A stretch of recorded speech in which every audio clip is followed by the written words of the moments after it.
Big TV భక్తి సమాచారం WhatsApp ఛానల్లో జాయిన్ అవ్వండి. అన్ని విశేషాలు ఎప్పటికప్పుడు తెలుసుకోండి. గురుగారు, డబ్బు స్థిరంగా నిలవాలి అని అంటే ఎటువంటి మంత్రాన్ని జపించాలంటారు? డబ్బు స్థిరంగా ఉండాలనంటే మంత్రం ఎలా జపించాలి అనేటువంటిది మనం తెలుసుకోవాలి తల్లి. ఎలాంటి మంత్రం కంటే ఇక్కడ డబ్బు స్థిరంగా ఉండాలి అని అంటే మంత్రంతో కూడుకున్నటువంటి మనసు స్థిరంగా ఉండాలి. మనం చాలా సందర్భాల్లో వాడుక భాషలో ఎంతో కష్టపడి ఒక 10,000 రూపాయలు ఇంటికి తీసుకొస్తాం. సాయంత్రం అయ్యేటప్పటికి ఏదో ఒక ఖర్చు. ఎందుకు వెళ్ళిపోతుంది? ఆ వెళ్ళిపోవటానికి వెళ్ళిపోయే మంత్రాలు మనం చదువుతున్నాం ఇంట్లో. అవునా? అవును తల్లి. అబద్ధాలతో కూడుకున్నటువంటి ధనం చేత్తో పట్టుకొని మనం పలికేటువంటి పలుకులు మంత్రాలు అవుతాయి. ఈ డబ్బు మనం ధర్మంగా సంపాదించితే ధర్మంగానే చెప్పాలి. కొంతమందిని చూడండి, ఎదుటి వాళ్ళు ఎవరైనా తిరిగి ముందే అడుగుతారని, నాకు ఇన్ని అవసరాలు ఉన్నాయి అందుకని ఈ డబ్బు ఇక్కడి నుంచి తెచ్చాను, లేదా నా ఈ అవసరాలు ఉన్నాయి అని లేనిది ఉన్నట్టుగా సృష్టించి ఒక అబద్ధాన్ని చిత్రీకరిస్తారు. అలా ఎక్కడైతే జరుగుతుందో అక్కడ డబ్బు నిలబడుతుంది. ఇది మనకు సత్యనారాయణ స్వామి కథలో కూడా వాళ్ళు ధనం మూటలు పెట్టుకొని అడిగితే ఇదేంటంటే ఆకులు అలములు అని చెప్తారు, పోతుంది. కానీ వాస్తవానికి అది విప్పి చూసేవారికి అన్ని ఆకులు అలములే ఉంటాయి. అందుకని ఇక్కడ అంటే అంత శక్తి ఉంటుందా? చాలా అద్భుతమైన శక్తి తల్లి. అందుకని ఎప్పుడైనా సరే ధనాన్ని, ఉద్యోగాన్ని, వ్యాపారాన్ని ప్రతిదీ కూడా మంత్రంతో సమానమైతే వాటిని గౌరవించి పోషించగలగాలి. నా ఇల్లు నేను కట్టుకోవాలి అని అంటే ఎంత కష్టపడతాను తల్లి. మీరే ఒక ఇల్లు కట్టుకోవాలి, ఆ స్థల సేకరణకు ఎంత కష్టపడతారు. స్థలం స్థలం స్థలం స్థలం అనే మంత్రం మిమ్మల్ని ఇల్లు కట్టుకోవాలన్నంతవరకు తీసుకెళ్ళడం కోసం సొంత ఇల్లు అనే మంత్రం వరకు వెళ్తారు మీరు. అది కట్టడం కోసం ఎంతమంది పరివార దేవతలు మీకు సహకారం చేస్తే ఇల్లు కడతారు? అంతమందిని మీరు సాక్రిఫై చేస్తూ, అంతమందిని మీరు సాటిస్ఫై చేస్తూ, వారికి కావలసినవన్నీ మీరు సమకూర్చుతూ, డబ్బుల దగ్గర నుంచి తిండి దగ్గర నుంచి అన్నీ ఇచ్చిన తర్వాత అదంతా మీకు అప్పచెప్పి వాళ్ళు వెళ్ళిపోతారు. అప్పుడు మీరు ఆ ఇంట్లో కూర్చోగానే ఆ శ్రమంతా మీరు మర్చిపోతారు. ఒక మంత్రం సిద్ధించినప్పుడు కూడా దాన్ని అనుష్ఠానం చేస్తూ ఆ మంత్రాన్ని వశపరుచుకునేటప్పుడు, ఆ మంత్రం యొక్క అనుగ్రహాన్ని పొందేటప్పుడు ఎంత శక్తి అయితే ఉందో ఈ డబ్బును నిలబెట్టుకునేటువంటి విధానంలో కూడా ఇదే. చాలామందికి తెలియనటువంటి ధర్మసూత్రం, ఏ కుటుంబంలో, ఏ సంసార జీవితంలో అన్యోన్యత అనేటువంటిది లోపిస్తుందో భార్యాభర్తల్లో, అక్కడ డబ్బు నిలబడదు. ఇది శాసనం. మీరు గమనించుకోండి. ఎక్కడైనా కానీ డబ్బు బయటికి వెళ్ళిపోయే మంత్రాలను అన్నాను చూసారా, వాటి పరమార్థం ఏమిటనంటే డబ్బును మన దగ్గర పెట్టుకొని, లేదండి, ఏమోనండి, ఇది నాది కాదండి, ఇది ఎవరిదోనండి, అదే తదాస్తు. అందుకని తల్లి ఎప్పుడైనా సరే ధనం దగ్గర, దానం దగ్గర అబద్ధాలు చెప్పకూడదు. అలా చెప్పినప్పుడు మాత్రమే ఇలాంటి సమస్యలు ఎదురవుతూ ఉంటాం. కాబట్టి ధనం వెళ్ళిపోయే మంత్రాలు చదువుతుంటాం. ఉదాహరణకు చెబుతాను. ఒక 5,000 రూపాయలు నెల రోజు జీతం ఏదో తెచ్చుకొని ఇంట్లో పెట్టుకున్నాం. ఆ డబ్బులు ఖర్చు పెట్టమంటాడు భర్త. ఇది కుదరదు అంటది భార్య. ఈ మధ్యలో జరిగేటువంటి ఈ వాగ్వివాదాలు ఏదైతే వాడుక భాషలో మాట్లాడుకునే పదాలు ఉన్నాయి చూసారా, ఇది అమ్మాను బయటికి వెళ్ళిపోని అర్థం. అందుకని ఎప్పుడైనా సరే వాడకూడని పదాలతో ధనం ఇంటిలో ఉన్నప్పుడు ఆ భార్యాభర్తలు కానీ, ఇంట్లో ఉన్నటువంటి కొడుకులు కానీ, పిల్లలు కానీ, ఎవరైనా కావచ్చు, గోడలు పగిలేటువంటి శబ్దంతో కూడుకున్నటువంటి భాష కానీ ఆ ఇంట్లో ప్రయోగం జరిగితే డబ్బు నిలబడదు. దీన్ని రుద్రమంత్రాలు కాదు, క్షుద్రమంత్రాలు అంటారు. అందుకని వాడుక భాషలో మాట్లాడే పదాలు ఏదైనా కానీ సౌమ్యంతో కూడుకున్న చోట ధనలక్ష్మి ఉంటుంది. రుద్రంతో కూడుకున్న చోట లేని ఖర్చులు వస్తాయి. రౌద్రంతో కూడుకున్న చోట అప్పులు పెరుగుతాయి. ఇదంతా ఒక కుటుంబం. అలాగా మంత్రానికి కూడా కుటుంబం ఉంటుంది తల్లి. మంత్రానికి కుటుంబమా ఉంటుంది. అందుకని ఇప్పుడు మీకు నా అవసరం ఉంది, ఎంత చక్కగా మాట్లాడతాం తల్లి. శాంత మంత్రాలు అంటారు వీటిని. ఓకే, మీకు నా అవసరం తీరిపోయింది, మీరు అనుకున్న పని నేను చేసి పెట్టలేదు, ఆటోమేటిక్గా మీలో ఒక ప్రతిచర్య ప్రారంభమవుతుంటుంది. అది కోపంతో. ఇవి రుద్రమంత్ర కుటుంబాలు. ఇవి ఎవరిని అధికంగా ప్రేరణ చేస్తారో అక్కడ ఆ అశాంతి లోపిస్తూ ఉంటుంది తల్లి. అందుకని మనకు ఉదయం ఒకలా ఉంటాం, మధ్యాహ్నం, సాయంత్రం 3 పూటలు 3 రకాలుగా మారిపోతాం. రాత్రిపూట శయనంలో ఉన్నప్పుడు అన్నీ మర్చిపోతుంటాం. అప్పటికి ప్రశాంతత లేని జీవితం మనవి. అందుకని నిద్రలో కూడా కలలు కంటూనే ఉంటాం. అంటే ఈ మెదడు ఎప్పుడు పనిచేస్తూనే ఉంటుంది. కానీ మనం వెళ్తున్నటువంటి ప్రయాణంలో మనం ఏదైతే మాట్లాడుతున్నామో, ఏదైతే ఎదుటి వాళ్ళకి చెప్తున్నామో, ఏదైతే అందంగా ప్రవర్తిస్తున్నామో, ఈ ప్రవర్తన తీరీనే నిశ్శబ్ద అద్భుతమైనటువంటి నిగూఢంతో కూడుకున్నటువంటి మంత్రంగా చెబుతారు. అందుకని మంత్రం ఎప్పుడు కూడా నిశ్శబ్ద నిశీధులు ఒంటరిగానే ఉంటుంది. దాన్ని ఎవరు త్వరగా వశం చేసుకుంటే వాళ్ళు సొంతం అయిపోతుంది. ఒక్కొక్క ఇంట్లో ఒక్కొక్క ఆడపడుచు చూడండి, గదులు పగిలిపోయేలా చాలా విపరీతంగా ఘీంకారంగా అరుస్తుంటారు. పాపం ఆయన నెలొచ్చేటికి 2-3 లక్షలు సంపాదిస్తాడు. ఒక్క రూపాయి నిలబడదు, ప్రశాంతత ఉండదు.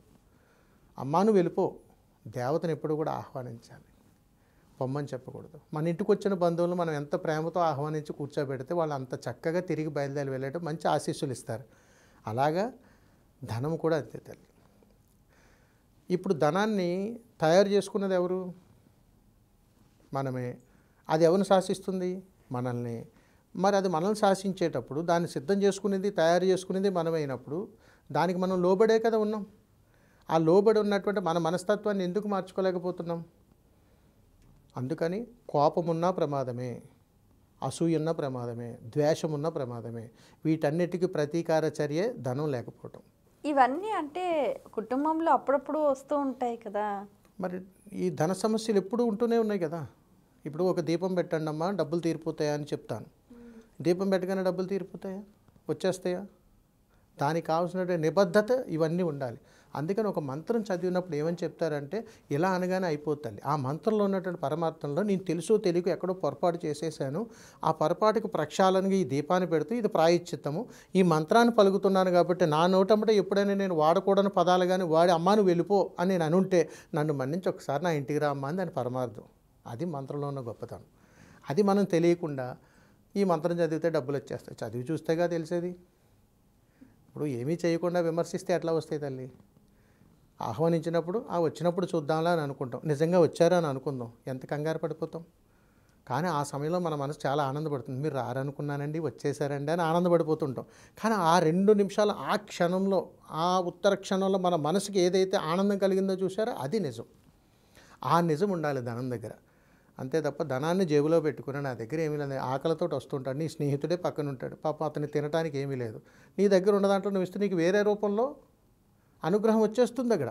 ఎందుకంటే సహాయం చెయ్యాలి, ఎదుటివాడికి ఆకలితో ఉన్నాడు అన్నం పెట్టాలనే మంత్రం నిన్ను ఘోషిస్తుంది అక్కడ.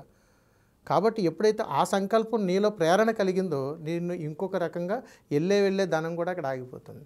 అయ్యా మనం మీకు ఏదో ఇవ్వాలని అనుకున్నాను మర్చిపోయానని చెప్పి వాళ్ళంతటా వాళ్ళే ఫోన్ చేసి ఇస్తారు మనకి. అందుకే చాలామంది దాన ధర్మ కార్యక్రమాల్లో పాల్గొన్నప్పుడు అమితమైనటువంటి లాభాన్ని, అద్భుతాన్ని చూస్తారు తల్లి. ఆ పని, ఆ సేవే మంత్రం. మరి అంతకంటే గొప్పది ఇంకొకటి లేదు. వీటి పరమార్థం తెలుసుకున్నప్పుడు ధనం గురించి ఎవరు ఇబ్బంది పడక్కర్లేదు. కొంతమంది ఏంటంటే శుక్రవారం ధనం ఇస్తే లక్ష్మీదేవి వెళ్ళిపోతుంది అంటారు, నిజమేనా? శుక్రవారం ధనం ఇస్తే లక్ష్మీదేవి వెళ్ళిపోతుందని అంటారు. ఎక్కడికి వెళ్ళిపోతుంది? బయటికి. అదే ఎక్కడికి తెలియదు, వెళ్ళిపోతుంది. మరి అదే శుక్రవారం ఎవరికైనా మనకు డబ్బులు ఇవ్వాల్సి వస్తే తీసుకొచ్చి ఇస్తే తీసుకుంటామా అమ్మ? చక్కగా తీసుకుంటాం.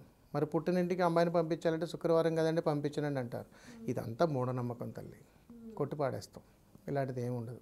ఇంకోటి అరచేతిలో దురద పెడితే కూడా బాగా డబ్బు ఖర్చు అవుతుంది అని అంటారు, ఇది శారీరక తత్వాల్లో ఉన్నటువంటి. మరి ఎవరికైతే ద్వేషం, అసూయ, కుళ్ళు ఎక్కువగా పెరుగుతుందో వారికి లక్షణాలు ఉంటాయి తల్లి. ఇది అరచేతిలో దురద, దానివల్ల కూడా డబ్బు అధికంగా ఖర్చు అయిపోతుంది, మీకు వెళ్ళిపోతుంది అని అంటారు. అరికాల్లో దురద ఉంటేనేమో బాగా ప్రయాణం చేస్తారు. ప్రయాణాలు కాదు తల్లి, ఎదుటి వాళ్ళల్లో అసూయ. వాళ్ళు బాగా తయారైతే వాళ్ళు చూస్తూ ఉండలేరు. ప్రతిదానికి ఉన్న తల్లి, ప్రతిదానికి శాస్త్రాలు, తంత్రాలు కొన్ని ఉన్నాయి, ప్రామాణికాలు ఉన్నాయి. వీటిని మనం ఆచరణలో పెట్టేవి కొన్ని ఉన్నాయి, విని వదిలేసేవి కొన్ని ఉన్నాయి. ఇప్పుడు మీరు చెప్పేవన్నీ కూడా మనం అందరం వాడుక భాషలో వాడుకునేటువంటి పదాలే. ఇవి ఎందుకు శరీర తత్వాలు అని అడిగితే వాళ్ళ యొక్క గుణగణాలను తెలియజేయడం కోసం ఈ యొక్క లక్షణాలు చూపిస్తుంటారు. ఓకే, ఇప్పుడు ఒక డౌట్ ఏంటంటే గురుగారు, మామూలుగా వాడుక భాషలో మనం ఉచ్చారణకు గోవింద, గోపాల అని మామూలుగా అనుకున్నామే అనుకోండి రోజులో, అంటే భగవన్నామ స్మరణ అది మంత్రజపంగా కాకుండా మనం స్మరించినా కూడా మంత్రజప ఫలితం వస్తుందంటారా? జప ఫలితం రాదు తల్లి. జప ఫలితం వేరు, మంత్ర ఫలితం వేరు. మంత్ర ఫలితం అనేటువంటిది దైవాన్ని ప్రసన్నం చేసుకోవడం, జప ఫలితం అనేటువంటిది మనసును ప్రసన్నం చేసుకోవడం.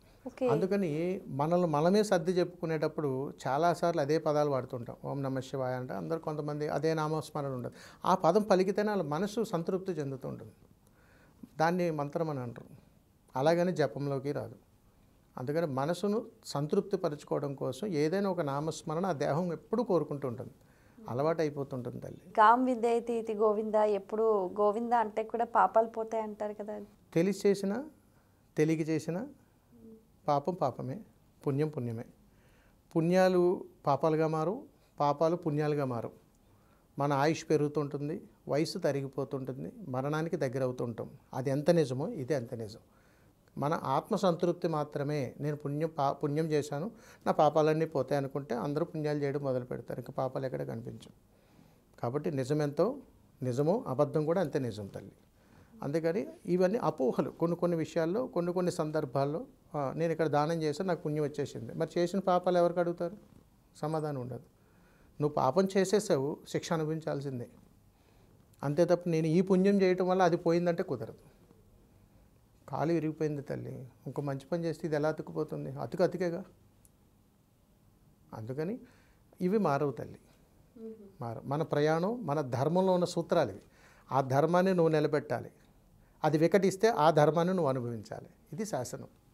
ఇప్పుడు ఎవరైనా కూడా చేయకూడని పనులు చేస్తే కూడా ధర్మం దూరం అవుతుందంటారు.